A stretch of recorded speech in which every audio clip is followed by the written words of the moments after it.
Hello दोस्तों, कैसे हैं आप। हमारे YouTube channel S Khan sir में आपका स्वागत है। आगे बढ़ने से पहले हमारे चैनल को सब्सक्राइब कर दीजिए और बेल का बटन दबा दीजिए। दोस्तों, आज हम बात करते हैं देवभूमि उत्तराखंड के बारे में। हिमालय की ऊंची ऊंची चोटियां, घने हरे भरे जंगल, विश्व प्रसिद्ध आश्रम, पवित्र मंदिर और शांतिपूर्ण स्थान के साथ धन्य भूमि उत्तराखंड को देवभूमि कहा जाता है। दोस्तों, ये देवभूमि जितनी आध्यात्मिक रूप से उन्नत है, ठीक उतना ही इसका इतिहास भी समृद्ध है। इस प्रदेश का जिक्र पौराणिक ग्रंथों में भी मिलता है। प्राचीन काल से लेकर मध्य काल तक यहाँ कई राजवंशों का शासन रहा है।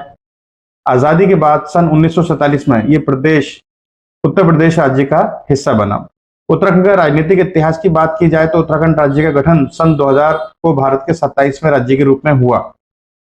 जब राज्य का गठन हुआ तब इसका नाम उत्तरांचल था, लेकिन राज्य के गठन के मात्र 7 वर्षों के अंदर ही इसे बदलने का फैसला लिया और इसका नया नाम उत्तराखंड किया गया। दोस्तों, उत्तराखंड में घूमने के लिए बहुत सारी जगहें हैं। आज हम कुछ चुनिंदा जगहों के बारे में आपको बताएंगे। नैनीताल। दोस्तों, नैनीताल से कौन वाकिफ नहीं है। दुनिया में बेहद मशहूर जगह है नैनीताल। 7 पहाड़ों से घिरी हुई भूमि नैनीताल हमेशा भारत के शीर्ष हिल स्टेशनों में से एक रहा है। यहाँ के प्रकृति के मंत्रमुग्ध करने वाले दृश्य से कोई बच नहीं सका है। नैनी झील की अर्ध चंद्राकार आकृतियां हैं, जिसको नैनीताल का नाम दिया गया है। चारों ओर मनमोहक नजारों के साथ अद्भुत मौसम में नौका विहार का अनुभव भूलना मुश्किल है। दोस्तों, नैनीताल का एक और आकर्षण है चिड़ियाघर। यहाँ पर कई उत्तम जीव प्रजातियां हैं। कुछ अन्य आकर्षण जैसे इको केव गार्डन है, हाई कोर्ट उत्तराखंड है और बहुत सारी विश्व प्रसिद्ध चीजें हैं। एरीज इंस्टीट्यूट भी है। समुद्र तल से 1938 मीटर की ऊंचाई पर स्थित नैनीताल को भारत के झील जिले के रूप में भी जाना जाता है। दोस्तों, बेस्ट टाइम है विजिट पूरे सीजन में कभी भी कर सकते हैं, मानसून को छोड़कर। यहाँ पर करने के लिए आपका बहुत कुछ है, जैसे बोटिंग कर सकते हैं, नैनी लेक में ट्रैकिंग कर सकते हैं, टिफिन टॉप है, लैंड एंड्स है, नैनीताल जू है, हिमालयन व्यू पॉइंट्स हैं, पैराग्लाइडिंग्स है, नैना पीक है, रोपवे है। इसके आसपास भीमताल और भ्रमली नाम के 2 जगह भी हैं। दोस्तों, बात करते हैं अल्मोड़ा की। अल्मोड़ा एक बेहद खूबसूरत प्राकृतिक स्थान है जो अपनी उत्कृष्टता, सुंदर हरे भरे समृद्ध सांस्कृतिक विरासत है। मुंह में पानी लाने वाले व्यंजन के साथ दूर दर जाना जाता है। यहाँ की बाल मिठाई पूरी दुनिया में मशहूर है। समुद्र तल से 1638 मीटर की ऊंचाई पर स्थित है। अल्मोड़ा सुंदर सुरमय जिले पिथौरागढ़, नैनीताल और बागेश्वर से घिरा हुआ है। प्राकृतिक दृश्यों और प्राकृतिक वातावरण को अवशोषित करने के लिए एक शानदार जगह है। चंद राजवंश के राजाओं द्वारा स्थापित अल्मोड़ा हर साल हजारों पर्यटकों को आकर्षित करता है और इसे कुमाऊं क्षेत्र का एक महत्वपूर्ण व्यापारिक केंद्र माना जाता है। कुछ महत्वपूर्ण आकर्षण जैसे चितई गोलू देवता मंदिर, कटारमल सूर्य मंदिर आदि आध्यात्मिक और पर्यटन गतिविधियों के लिए मशहूर स्थान है अल्मोड़ा। अल्मोड़ा घूमने के लिए जो टाइम है वो पूरे साल में आप कभी भी जा सकते हैं, एक मानसून को छोड़कर। यहाँ पर घूमने के लिए बहुत सारी जगह है। ब्राइट हेड कॉर्नर है, कसार देवी टेम्पल है, जगेश्वर धाम है। ट्रैकिंग करने के लिए बहुत सारी जगह अवेलेबल है। दोस्तों, एक बेहद खूबसूरत जगह है कौसानी। इसे टी गार्डन के नाम से भी जाना जाता है। कौसानी का इतिहास बड़ा ही रोचक है। बागेश्वर स्थित पर्यटन स्थल कौसानी के बारे में कहा जाता है कि इस स्थान को कौशिक मुनि ने कठोर तप किया था, इसलिए इस स्थान का नाम कौसानी रखा गया है। कौसानी क्षेत्र में 2 प्रमुख ऐतिहासिक घटनाएं हुई हैं जो कि वर्तमान समय में भी याद करी जाती हैं। सर्वप्रथम प्रसिद्ध भारतीय कवि सुमित्रा नंदन पंजी, जो कि सन 1900 में कौसानी में पैदा हुए थे, और महात्मा गांधी, जो कि अनाशक्ति योग पर अपना कार्य पूरा करने के लिए 12 दिन तक कौसानी में ठहरे थे। तब महात्मा गांधी जी ने कौसानी को भारत का स्विट्जरलैंड नाम की उपाधि दी थी एवं उन्होंने यंग इंडिया पुस्तक में कौसानी की अलौकिक सौंदर्य और कुमाऊं की पहाड़ियों के बारे में जानकारी देकर कौसानी को पूरे विश्व में प्रसिद्ध कर दिया था। दोस्तों, कौसानी क्षेत्र के बारे में एक बेहद जानने वाली बात यह है कि कौसानी को वलना नाम से भी जाना जाता था। बहुत कम लोग ये बात जानते हैं। कौसानी मनमोहक ताजा मौसम और मनोरम जलवायु से भरा हुआ है। हिल स्टेशन समुद्र तल से 1890 मीटर की प्रभावशाली ऊंचाई पर स्थित है। नंदा देवी, पंचाचूली और त्रिशूल जैसी चोटियों के दृश्य भी स्पष्ट रूप से दिखाई देते हैं। कौसानी बेस्ट टाइम में विजिट करने का पूरे साल में कभी भी मानसून को छोड़कर। यहाँ पर टी स्टेट है, रुद्रहरि फॉल्स एंड केव्स हैं, बैजनाथ टेम्पल है और पंथ म्यूजियम है घूमने के लिए। दोस्तों, जिम कॉर्बेट विश्व प्रसिद्ध जगह है। इसका नाम जिम कॉर्बेट जो शिकारी थे उनके नाम पे पड़ा था। जिम कॉर्बेट का जो भारत में सबसे पुराना राष्ट्रीय पार्क है और 1936 में बाघों की रक्षा के लिए हेली नेशनल पार्क के रूप में से स्थापित किया गया था। बाघ परियोजना पहल के तहत आने वाला ये पहला पार्क था। ये गौरवशाली पशु विहार भी है। यहाँ रामगंगा की पतली दून घाटी में 1398 वर्ग किलोमीटर में बसा हुआ है, जिसके अंतर्गत 830 वर्ग किलोमीटर का जिम कॉर्बेट क्षेत्र भी आता है। पर्यटकों की सुविधा के लिए पार्क को 5 अलग अलग जोन में बांटा गया है। वन्यजीव सफारी एक विशेष आकर्षण का केंद्र है और बहुत रोमांच पैदा करता है। प्रसिद्ध पर्यटन स्थल होने के कारण आसपास बहुत सारे आवास विकल्प हैं, इसलिए इस उत्तम स्थान पर ठहरने की कोई समस्या नहीं है। इसके अलावा राष्ट्रीय उद्यान की सीमाओं के भीतर भी एक वन विश्राम गृह है, उसमें रह सकते हैं। जिम कॉर्बेट के मौजूदा क्षेत्र में मौजूद है और ढिकाला एक प्रमुख जगह है। जिम कॉर्बेट दिसंबर से फरवरी के बीच घूमने के लिए बेहद अच्छी जगह है। एलिफेंट राइड्स, जंगल सफारी, फोटोग्राफी, साइट सीन, यह सब कुछ अवेलेबल है। दोस्तों, मसूरी के बारे में हम जानते हैं। देहरादून से 38 किलोमीटर की दूरी पर मसूरी अपनी हरी भरी पहाड़ियां, विविध वनस्पतियों और जीवों के साथ एक आकर्षक हिल स्टेशन है। मसूरी की तलाश 1827 में एक साहसी सैन्य अधिकारी कप्तान यंग ने की थी। 6000 फीट की आश्चर्यजनक ऊंचाई पर स्थित मसूरी उत्तराखंड के सबसे अच्छे हिल स्टेशनों में से एक है, जिसे पहाड़ियों की रानी भी कहा जाता है। बर्फ से ढकी हिमालय की चोटियों के दृश्यों के साथ समृद्ध भूमि, प्राकृतिक सुंदरता प्रचुर मात्रा में उपलब्ध है। मसूरी टूरिस्टों की पसंद में सबसे ऊपर है, इसलिए आकर्षण और निश्चित रूप से अद्वितीय और आनंदमय है। ऐसा लगता है जैसे गुजर रहे बादल के निशान को कोई देख और छू भी सकता है। दोस्तों, बेस्ट टाइम है विजिट करने के लिए मार्च से जून और सितंबर से नवंबर।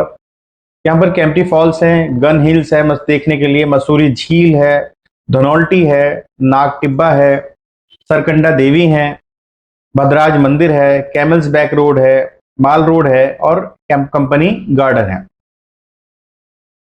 दोस्तों, अगला स्थान है हमारे लिए हरिद्वार। हरिद्वार का इतिहास बहुत ही पुराना और रहस्य से भरा हुआ है। हरिद्वार उत्तराखंड की स्थित भारत के 7 सबसे पवित्र स्थलों में से एक है। ये बहुत प्राचीन नगरी है। उत्तरी भारत में स्थित हरिद्वार उत्तराखंड के 4 पवित्र 4 धाम यात्रा का प्रवेश द्वार भी है। ये भगवान शिव की भूमि और भगवान विष्णु की भूमि भी है। इसे सत्ता की भूमि के रूप में भी जाना जाता है। वास्तव में इसका नाम गेटवे ऑफ द गॉड्स है। ये पवित्र शहर भारत की जटिल संस्कृति और प्राचीन सभ्यता का खजाना है। हरिद्वार शिवालिक पहाड़ियों की गोद में बसा हुआ है। पवित्र गंगा नदी के किनारे बसे हरिद्वार का शाब्दिक अर्थ हरि तक पहुंचने का द्वार भी है। दोस्तों, साल भर में कभी भी जा सकते हैं यहाँ पर घूमने के लिए और देखने के लिए। सबसे अच्छा यहाँ शाम के समय गंगा आरती का दृश्य होता है। दोस्तों, अब हम चलते हैं देहरादून की ओर। देहरादून की पर्वत श्रृंखलाओं में बसे हिमालय की पर्वत श्रृंखलाओं में बसे देहरादून उत्तराखंड की राजधानी है। ये भारत के उप पर्वतीय स्थानों में सबसे सुंदर रिजॉर्ट्स में से एक है, जो अपनी प्राकृतिक परिवेश के लिए जाना जाता है। देहरादून का नाम डेरा तथा डन नामक 2 शब्दों से मिलकर बना है। डेरा का अर्थ शिविर और डन का अर्थ घाटी का संग्रह होता है। देहरादून दून घाटी में हिमालय की तलहटी में स्थित है, जो पूर्व में गंगा नदी और पश्चिम में यमुना नदी के बीच स्थित है।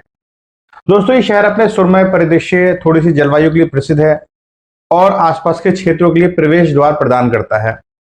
देहरादून घूमने का सबसे अच्छा समय बसंत के मौसम के दौरान होता है, जबकि पतझड़ के मौसम के आकर्षण का भी आनंद लेने के लिए बहुत अच्छा वक्त होता है। दोस्तों, देहरादून साल में कभी भी जा सकते हैं, March two April, October to November. यहाँ पर Roberts cave, Mindrolling monastery, Sahastradhara, Rajaji national park घूमने के लिए बहुत ही उपयुक्त स्थान है। ये उत्तराखंड की राजधानी भी है। दोस्तों, ऋषिकेश, ये दुनिया की योग राजधानी के रूप में भी जाना जाता है। ऋषिकेश भारत के उत्तराखंड राज्य के देहरादून जिले में स्थित है। ऋषिकेश गढ़वाल हिमालय पर्वत की तलहटी में समुद्र तल से 409 मीटर की ऊंचाई पर स्थित और शिवालिक रेंज से घिरा हुआ है। दोस्तों, हिमालय की पहाड़ियां और प्राकृतिक सौंदर्य से ही इसे धार्मिक स्थान में बहती गंगा नदी ऋषिकेश को अतुल्य बनाती है। ऋषिकेश का शांत वातावरण में कई विश्व विख्यात आश्रम हैं, जहां हर साल ऋषिकेश के आश्रमों में बड़ी संख्या में तीर्थयात्री ध्यान लगाने और मन की शांति के लिए आते हैं। बड़ी संख्या में विदेशी श्रद्धालु भी आते हैं। वशिष्ठ गुफा, लक्ष्मण झूला, नीलकंठ मंदिर आदि ऋषिकेश के प्रमुख पर्यटन स्थल हैं। ऋषिकेश पूरे साल में कभी भी जा सकते हैं, एक मानसून सत्र को छोड़कर। यहाँ पर त्रिवेणी घाट, स्वर्ग आश्रम, campaigning, rafting, pansy jumping, yoga और राम झूला है। चमोली, चमोली के बारे में बात करते हैं। देवताओं के निवास के रूप में भी इसे जाना जाता है। ये अलकनंदा नदी के संगम के समीप बद्रीनाथ रास्ते पर स्थित है। चमोली धार्मिक स्थानों में से एक है। इसकी औसत ऊंचाई लगभग 4500 फुट है, लेकिन कहीं कहीं 10,000 फुट से भी अधिक ऊंचाई मिलती है। चमोली का क्षेत्रफल लगभग 3525 वर्ग मील है। समुद्र तल से लगभग 1308 मीटर की ऊंचाई पर बसा गोपेश्वर नगर चमोली जिले का मुख्यालय है। मध्य हिमालय के बीच में स्थित चमोली जनपद में कई ऐसे मंदिर हैं जो कि हजारों की संख्या में श्रद्धालुओं को अपनी ओर आकर्षित करते हैं। चमोली की सबसे अच्छी बात इसका मौसम है, जो साल भर खुशनुमा रहता है। पर्यटकों को चमोली में कई दर्शनीय स्थल मिल सकते हैं। अन्य महत्वपूर्ण पर्यटन स्थल हैं यहाँ पर फूलों की घाटी, हेमकुंड साहिब, ओली, बद्रीनाथ आदि चमोली के पास ही स्थित हैं।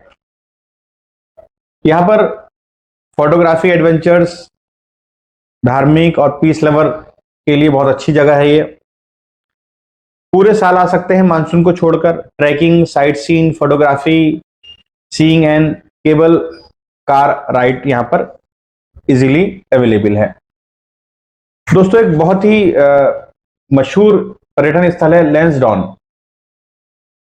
लैंसडाउन की जो सुंदरता है, इसका जो वातावरण है बहुत ही शानदार है। समुद्र तल से 1700 मीटर की ऊंचाई पर है। ओक और देवदार के पेड़ों की एक समृद्ध झाड़ियों से घिरे इस शहर का नाम लॉर्ड लैंसडाउन के नाम पर पड़ा था, जो लैंसडाउन की स्थापना के समय भारत के वायसराय थे। पर्यावरण अपेक्षाकृत अधिक स्वच्छ है और कुछ सैन्य संस्थानों की उपस्थिति के कारण यहाँ आर्मी कैंट भी है, तो बेहतर सिस्टमेटिक इसका रखरखाव किया जाता है और छुट्टियों के लिए एक बेहतरीन यहाँ पर समय बिताया जा सकता है। Best time to visit April to June रहता है यहाँ के लिए। यहाँ पर आप natural beauty, museum, tiffin top, Bhulla Tal lake है, यहाँ पर इसको घूम सकते हैं। धन्यवाद दोस्तों टीम एस खान की तरफ से, और आपसे निवेदन है कि हमारे चैनल को सब्सक्राइब करें और प्रमोट करें। धन्यवाद।